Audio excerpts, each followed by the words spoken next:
Ouais, alors je sais pas si vous avez vu cette dinguerie. Une ancienne employée de Kiabi a réussi à détourner la somme de 100 millions d'euros. Donc en juillet 2023, cette femme ouvre un compte dans un pays étranger, un pays européen, certainement donc en usurpant l'identité d'un haut cadre de Kiabi. Elle ouvre un compte sans que la direction le sache. Alors là, c'est déjà la première dinguerie, mais bon, pour l'instant, il n'y a pas d'argent. Mais je vais revenir sur. D'abord, je vous décris les faits et ensuite, je vous donne mon avis sur cette folie.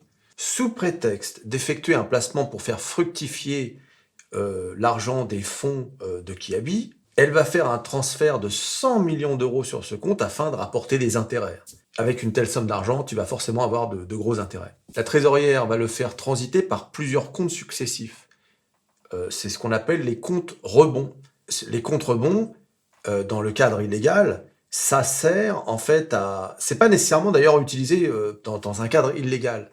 Mais par exemple, dans le cadre du blanchiment d'argent, ça permet de créer des comptes dans différentes juridictions pour brouiller les pistes. Tu vois, et tu fais des transferts donc, du compte que tu as créé au départ avec les fameux 100 millions, et puis tu transfères plusieurs sommes d'argent sur des comptes différents. Ça, ça rend l'argent beaucoup plus difficilement traçable que si c'est sur un seul compte et il suffit de retrouver le compte et puis terminé, on voit d'où vient l'argent, etc. Donc en multipliant les comptes, elle crée en fait une nébuleuse et il devient beaucoup plus difficile de localiser l'argent.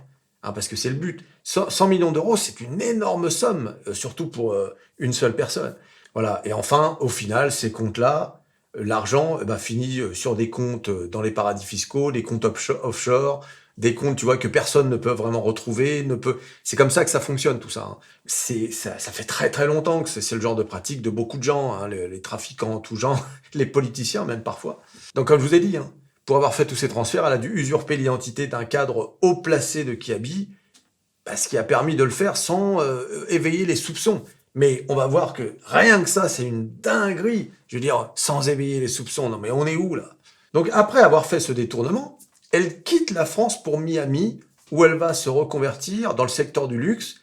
Et on le voit là sur son Instagram. Elle a un Instagram où elle présente ses prestations ou je ne sais quoi. En tout cas, sa vie de luxe à Miami. C'est vraiment incroyable. Et alors, ce qu'elle va faire, et ça va être son erreur, c'est ce qui va permettre aux enquêteurs de tracer un peu son activité. Elle va afficher sa richesse sur les réseaux sociaux. Et les enquêteurs, forcément, ils vont la pister de cette façon. Quand tu fais un détournement de 100 millions, tu disparais dans la nature. Tu te fais pas remarquer. Elle, c'est tout le contraire. Elle a vraiment fait tout le contraire. C'est plus fort qu'eux. Hein. Sûrement que quelqu'un lui a dit il faut que tu te fasses discrète à partir de maintenant, mais c'est plus fort. L'argent, ça rend fou. Hein. L'argent, ça fait faire n'importe quoi à certains êtres humains. Donc c'est terrible quand même. Enfin, c'est terrible. C'est terrible pour elle, pas pour les autorités, pour qui habille, et puis même pour tout le monde, pour la société. Tu voles pas comme ça 100 millions d'euros en toute impunité. Enfin, on est où là? C'est pas le Far West. Il y a des gens qui ont bossé pour ça. Enfin, c'est. Et alors, et c'est là qu'elle va se faire choper lors d'un voyage entre l'Italie et la Corse. Et je vous rappelle, hein, les autorités la surveillent et la guettent sur les réseaux sociaux. Hein. Entre l'Italie et la Corse. Donc c'est là qu'elle va se faire choper. Les autorités vont mettre la main sur elle et ils vont trouver sur elle pour un demi-million d'euros de bijoux et d'objets de luxe, ce qui va constituer dans le procès une preuve du détournement. Parce que une trésorière de Kiabi, ça gagne pas suffisamment pour dépenser autant d'argent. Et alors, le pire, c'est qu'on va découvrir qu'elle avait déjà dans le passé arnaqué une entreprise à hauteur de 800 000 euros. Donc là, 100 millions d'euros, c'est fou, quoi. C'est une histoire de... On a du mal à y croire. Hein. Bien évidemment, à ce jour, la justice va s'efforcer de retrouver l'argent. Ça va être très difficile. L'argent doit être éparpillé un peu partout. D'autant que pour avoir fait un coup pareil, elle a forcément bénéficié de complicités. Alors est-ce que ce sont des complicités dans les banques, etc. Mais il y a forcément des complices. C'est impossible qu'une personne comme ça puisse faire un coup pareil avec une telle somme d'argent euh, sans qu'il y ait des complices, tu vois. parce que un tel mouvement de fonds, 100 millions d'euros, beaucoup de gens vont poser des questions dans le parcours de cette oseille. Hein. Mais commençons par le début. Donc, cette dame, pour pouvoir ouvrir ce compte, va usurper l'identité d'un haut cadre de la société. Bon, jusque-là, on va dire, pourquoi pas. Mais le transfert de 100 millions d'euros des fonds de Kiabi à ce compte bancaire, et comment elle a fait? Comment elle a fait? Une telle somme, ça nécessite des autorisations. Le conseil d'administration, il n'a rien vu. La direction n'a rien vu. Enfin, on est où, tu vois? En plus, l'histoire de l'usurpation d'identité, c'est pas nouveau. Il y a un truc qui s'appelle l'arnaque au président. C'est-à-dire, c'est quelqu'un qui se fait passer pour le président, le PDG d'une compagnie, qui appelle Josiane, la dame qui est chargée de la compta, et qui se fait passer Allô Josiane, oui, c'est monsieur Robert. Il me faut absolument un virement de 800 000 euros, là. Monsieur Robert, tout de suite. Voilà. Allez, tu nous fais ça, Josiane, hein, tu te dépêches. Oui, tout de suite, monsieur le directeur. L'autre, elle est en panique parce qu'il lui gueule dessus, tu sais. Et grâce à l'intelligence artificielle et ce qu'on appelle le deepfake, tu peux imiter et la voix, et tu peux même, dans le cas où tu as le visage, tu peux imiter le visage du patron. C'est ce qui s'est passé d'ailleurs c'était où, à Singapour, avec un détournement de fonds de plusieurs dizaines de millions d'euros. Un gars s'est fait passer pour le patron, mais cette fois-ci en visio, et l'autre, il s'est dit, bon, bah, c'est le patron que je vois. Hein. Bah, là, c'est pareil. Monsieur Robert, il appelle Josiane. Alors, Josiane, tout de suite, monsieur le directeur. Et l'autre direct, elle a envoyé l'oseille. Tu vois, parce qu'elle a l'impression d'avoir eu son patron. Donc ça, c'est ce qu'on appelle l'arnaque au président. Donc, l'usurpation d'identité qui consiste à se faire passer pour un patron ou bien un haut responsable de la société, on sait que désormais, toutes les sociétés le savent.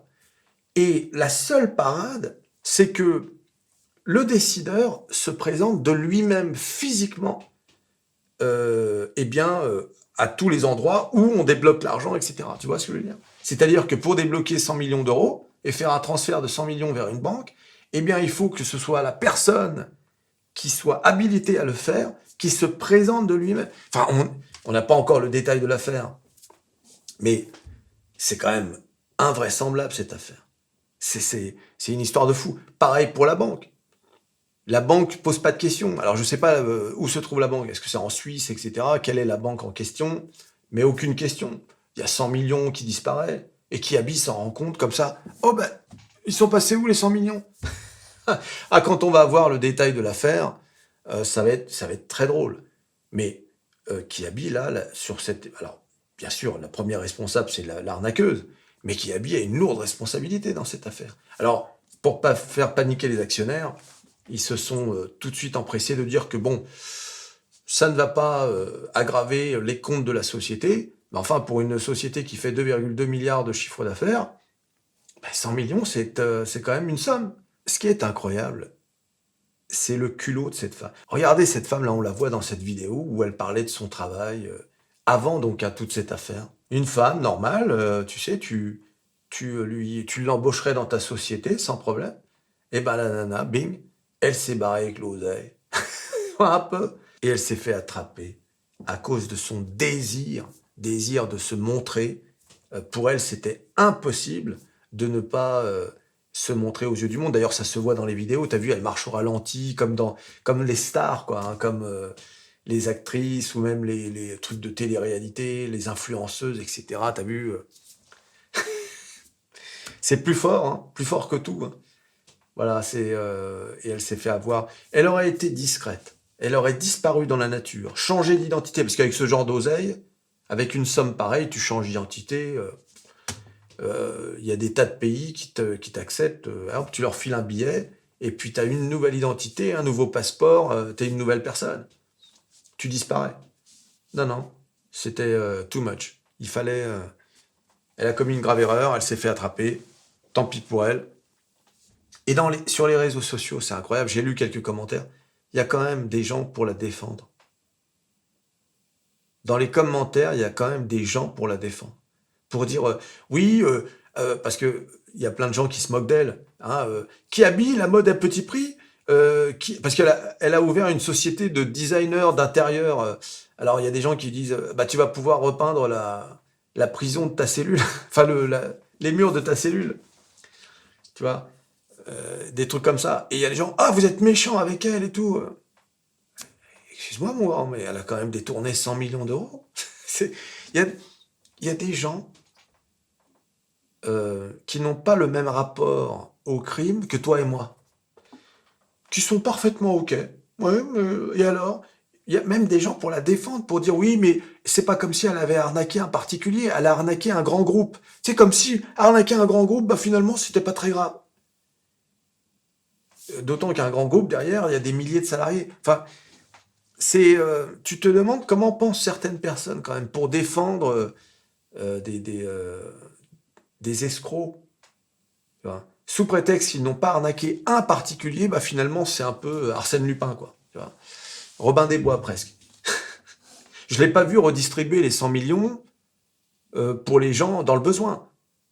Hein. À la limite, t'aurais pu, tu vois, et encore, moi j'aurais trouvé ça pas normal, mais à la limite, t'aurais pu lui trouver une circonstance atténuante. Mais là, c'est pas du tout le cas. Elle a fait ça pour mener la belle vie à Miami, hein, les sorties, les bateaux, les jets privés. Alors là, tu vois, c'est tout ce qu'il faut pas, quoi. Alors j'ai tweeté, abonnez-vous à mon Twitter. Insolite, non, non, non, et non. Comment Kiabi a pu se laisser berner comme ça? Vous pensez qu'elle en a profité pour s'abonner à Métamorphose 47 pour bien placer son argent durement gagné? Eh oui, les amis, Métamorphose 47, la meilleure chaîne de bourse et de finance. Abonnez-vous à Métamorphose 47, les amis.